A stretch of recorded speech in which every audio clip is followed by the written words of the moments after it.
Did అనేది ఎప్పుడు ఉపయోగిస్తాం సార్ అంటే డిడ్ని అన్నిటికీ కూడా ఒకే రకంగా ఉపయోగిస్తాం మనం. ఫర్ ఎగ్జాంపుల్ పాస్ట్ టెన్స్లో డిడ్ అనేది ఎప్పుడైనా గుర్తుపెట్టుకోండి, I did, you did, we did, they did, he did, she did, it did, Raghavendra did and Ashwini did, అన్నిటికీ డిడ్ యూస్ చేయొచ్చు మనం. కానీ మిమ్మల్ని నిద్రలో లేపి అడిగినా సరే ఒక విషయం గుర్తుపెట్టుకోండి, డిడ్ అనే పదం ఎప్పుడైతే వస్తుందో దాని పక్కన వర్బ్ యొక్క మొదటి రూపాన్ని రాయాల్సి ఉంటుంది. నేను ఒక ఎగ్జాంపుల్ చెప్తాను. ఒక ఇంటర్నేషనల్ కాన్ఫరెన్స్కి అటెండ్ అయ్యాను.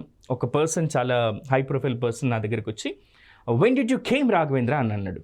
నువ్వు ఎప్పుడు వచ్చావు అని అడగడానికి ఆయన వెన్ డిడ్ యూ కేమ్ అని అన్నాడు. ఇప్పుడు నేను రాస్తున్న ఈ సెంటెన్స్లో గుర్తుంచుకోండి మిత్రులారా, వెన్ డిడ్ యూ కేమ్ అని అన్నారు.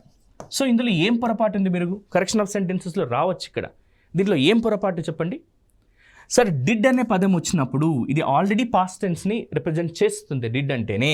మరి ఇప్పుడు వచ్చే పదం ఇక్కడ వర్బ్ యొక్క మొదటి రూపం రావాలి. That is when did you come అనాలి, కానీ వెన్ డిడ్ యూ కేమ్ అని చెప్పి అనకూడదు. వెన్ డిడ్ యూ ఎయిట్ అనకూడదు, వెన్ డిడ్ యూ ఈట్ అనొచ్చు. సో సింపుల్గా ఆయన ఏమనుకున్నారంటే వెన్ డిడ్ యూ కమ్ లేదా వెన్ డిడ్ యూ కేమ్కి బదులుగా వెన్ డిడ్ యూ కమ్ అని అంటే కరెక్ట్ అయ్యేది. గుర్తుంచుకోండి, డిడ్ తర్వాత ఎప్పుడైనా వర్బ్ యొక్క మొదటి రూపమే రావాలి. ఈ డిడ్ ప్లస్ V1నే మనం ఏమని చెప్తామంటే వర్బ్ యొక్క రెండో రూపం లేదా సింపుల్ పాస్ట్ రూపం అని కూడా మనం చెప్పొచ్చు. సార్ కొంతమందికి ఇది గతంలో అడిగినటువంటి ప్రశ్న మిత్రులారా, కమ్ యొక్క వర్బ్ ఫామ్స్లలో ఒకసారి బాగా గమనించండి. కమ్ వర్బ్ యొక్క మొదటి రూపం, కేమ్ ఇది వర్బ్ యొక్క మొదటి రూపం, ఇది వర్బ్ యొక్క రెండో రూపం. మళ్ళీ కమ్ ఏ COME కమ్నే వర్బ్ యొక్క మూడో రూపంగా మనం ఉపయోగిస్తాం. మరి సెంటెన్స్లో ఇది వర్బ్ యొక్క మొదటి రూపమా లేకపోతే మూడో రూపమా ఎలా గుర్తుంచుకోవాలి సార్? కాంపిటేటివ్ ఎగ్జామ్స్లో మాకు ఒకవేళ ఇలాంటి ప్రశ్నలు వస్తే మేము ఎలా ఆన్సర్ చేయాలి వీటికి అని చెప్పి మీకు ఒక డౌట్ రావచ్చు కదా. అందుకే మీకు ఒక సింపుల్ టిప్ చెప్తాను.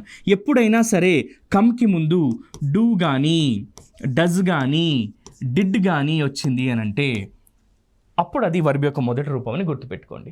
ఇక్కడ వచ్చిన కమ్ అనేది. అలా కాకుండా హ్యావ్ కానీ లేదా హ్యాస్ కానీ లేదా హ్యాడ్ కానీ వచ్చింది అని అంటే అది వర్బ్ యొక్క మూడో రూపం అని చెప్పి మనం గుర్తుపెట్టుకుంటే సరిపోతుంది.